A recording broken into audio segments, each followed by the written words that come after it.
Hello, Aran. Hi Rick. I'm just eating, so apologies to everyone. I'm just eating. It's been a long day. No problem. Here, here we You're are allowed. again. Here we are again, and we're gonna do three games today, and Yeah. we'll put them in three different videos. And the third of the videos will be a special one. Yes, it will. We will reveal all shortly, but we'll go through them. Exactly. Well, let's start with the first game, and that is. Hang on. Here we go.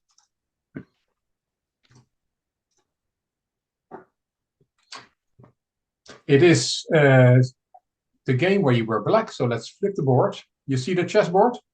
Yes. Okay. You were black. Of course, you are in this amazing struggle fight to get to over 1,000 rating. In this game, your rating was 879, and you were black against Jared Vanderbilt with a rating of 1 point lower, 878. And let's Right. see what happened. It's amazing. At your level, almost everybody opens with the e-pawn. I hardly Yeah. see anything else. Knight f3, knight c6, and we have the bishop b5. You know the name of this opening? Spanish. The Spanish. In some countries, they call it the Rui Lopez, who was Yeah. a bishop in Spain. He was the strongest player of his era in the 1600s, 1500s, I think. A6 is the main move, and then he plays the exchange variation of the Spanish. And here you can. Do you remember how you recaptured? And do you remember you captured with the D pawn? Do you remember if you also thought about taking with the B pawn? No, I've seen somewhere taking the D pawn and then the pawn takes E5 and then I put the queen to D4. That's normally the line I saw. I think I saw it once and then just carried it on really. Yeah, well, it is the main line, so it's good that you remember that. It's I looked it up. B takes E6 has been played at grandmaster level, but D takes E6 is much more popular. Of course, it gets this bishop into the game easily, and if you think you lose a pawn, then there is indeed the only good move here, Queen D4, and that attacks the pawn and the knight, and you cannot save them both. Of course, you have to save the knight, and he played the knight to G4. Actually, I didn't look this up, but quickly, I think they. Oh yeah, knight f3 is by far the most common move. Yeah. So play it back there, but he played to g4, which is second most popular. It looks for a second like you win a piece with a double attack, but of course he can play knight e3 and save his knight that way. Yeah. And here it's yeah, I put some arrows on the board: knight f6, bishop d6, bishop e6. Developing is what's on order. But my friend Aran decided to go pawn hunting, and after 3 seconds, he took on g2. I got nothing to say. And his opponent says, "Thank you very much. I'll take your queen." So uh, you see, if you already can play so well um, by only thinking for 3 seconds and then blundering your queen, there's the sky's the limit. I know. Look, I would take any sentence that the judge gives me here. I don't deserve it. Okay, fair enough. Then I won't say anything else. Knight e7. Developing, he castles. Yeah, that's it. Aran just plays on. Queen down, for a pawn. Doesn't even blink and just plays some developing moves. I love it. b1, castle queenside, d4, knight d5. It's hard to comment here because you're just a queen down, but you make all the good moves. But of course, it's you're up against it with your queen next to the board instead of on the board. Knight c3, he also just plays normal stuff. Knight b4, yeah, you have to try and mud the water somehow. It's not so easy in a position like this. There's not so much to go at. He kicks the knight back. Okay, you go back. And he swaps, yeah, trading down when you're ahead. He understands that. He took with the rook. As I said, I don't have many comments here. Please stop me if you have a question Yeah. or. Here, I just thought, you know what? Enjoy it for the experience. Don't get angry. You can learn. Just just ride with it. Yeah, well, that's the right attitude. He brings his knight into the game with an attack on the rook. It's always good to activate your piece with a tempo So you had to drop back, activate the queen, connect the rooks, bishop f6, put the bishop on a better diagonal, and d5. Yeah, it all makes sense what he's doing. You took, and rook a d1, and bishop takes b2. Okay, you've snacked on a few pawns, but you're still so much material down that it's still very bad. But you picked up 2 pawns in the last 2 moves, which is nice. Knight f5, and bishop back into its own camp. And here you played a bad one. You played queen g3. And you played g6 after 2 seconds to kick the knight. What is a better move here, Aran, than play g6? So I'm seeing that the file G is alignment. Okay. Bishop takes f5. Yeah, it's just a piece. Checks, captures, attacks. He just, the queen was defending the bishop queen was defending the knight on f5. But when you play the queen to g3, it's no longer defending the knight, so you could just have taken that piece.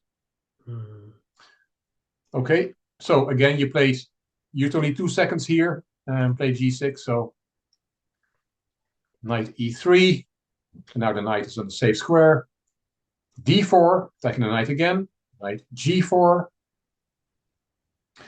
and bishop e7, bishop e5, attacking the rook in the corner. You centralize that rook. He comes in with the knight to f6, attacking your rook, and you decided it's better to swap that knight off. Little success for white, another piece off the board. Rook e8, rook b1 is gonna tickle you on the queen side. Bishop a2 attacking the rook, and rook a1. That's putting the rook on a passive square. You decided to swap. Rook takes, and bishop back. Not much happens, of course. White is happy that more material is coming off the board. Yeah. And yeah, that makes the extra queen way heavier. You played queen g5, attacking the queen. Queen h6, he goes pawn hunting. King b8, a bit more safe, and he takes a pawn. d3, yeah, that would be a great asset if that pawn goes on further, but of course it can just be taken. Rook takes, and king f1. And now you say, a dying man can eat anything, so you take that pawn. I guess you have 3 connected passers on the queen side. But yeah. Would you advise pushing the pawns here? Well, here, yes, because that's your only play you have left is trying to get a pawn to the other side. Of course, you weaken your king hugely.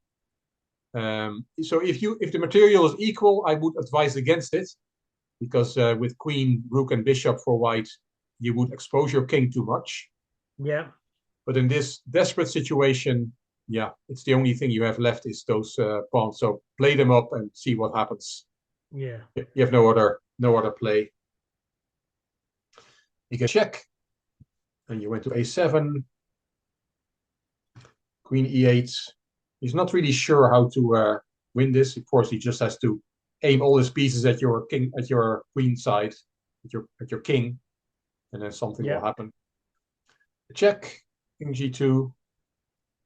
I would put my king on a dark square. When you have a light squared bishop, I would not put my king on a light square, just out of principle. Bishop d5 check, and I put it on a dark square. a5, yes, that's where we need to go. But it already opens the king a bit. Bishop d4 check, king a6, and queen d8. He's getting closer with his pieces now to your king. Finally found the right path to victory. Bishop c6. That pawn goes. with a big threat. Rook a4. And what does white play here, Aaron? What play here? Queen takes c6. And if you recapture? Oh, sorry. No, sorry. What did they play here?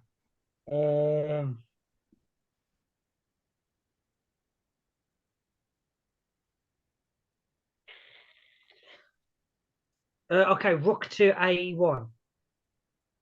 Okay, to get the rooks off the board. Yeah. Yeah. And if I told you there was a mate in 1 on the board? Okay, is there? Mate in 1, right. Can't go there.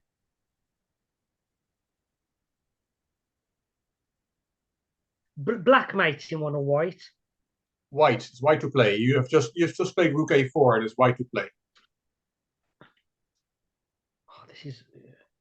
I can't see this. So the bishop always on a dark square. The rook can't get there, so it's a queen move, yeah? Yeah. This is embarrassing. I've been to work all day as well. Just want to put that out there. No, don't worry about it. Sometimes the easiest moves are the most difficult to see. But yeah, there's a nice mate in 1 with the queen. I'm going to just be honest with you, so I can't see. Oh, yeah.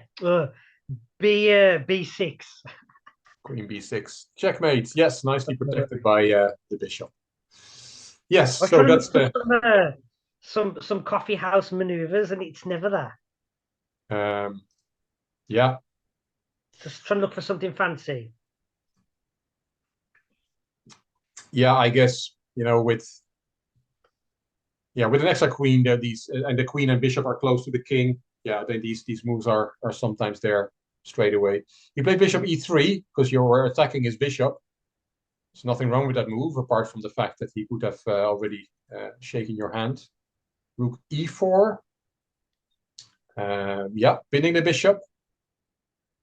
And there's still queen b6, checkmate. Yeah. But he still didn't see it, and he took on f7, and pawn hunting. g5. And now, dear viewers of Chess to Impress, look at this.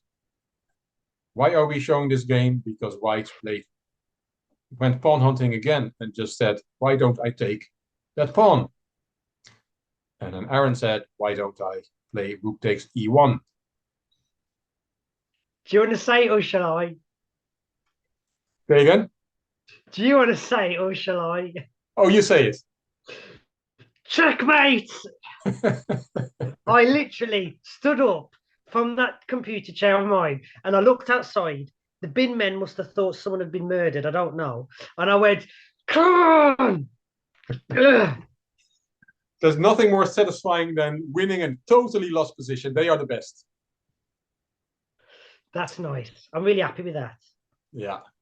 Was it, Yeah, look, I blundered a queen. You never do that. Especially as I'm trying to go up the levels, you definitely don't do that.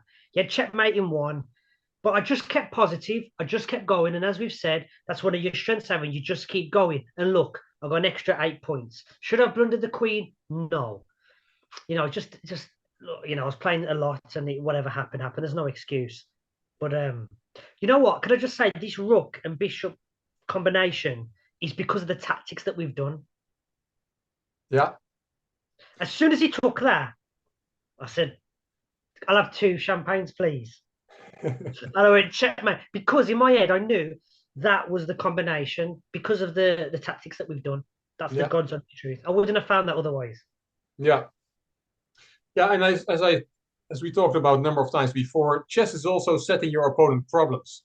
So that move rook e4, yeah, it doesn't look much, and it is not much, but it's still giving him a little problem. It's pinning the bishop.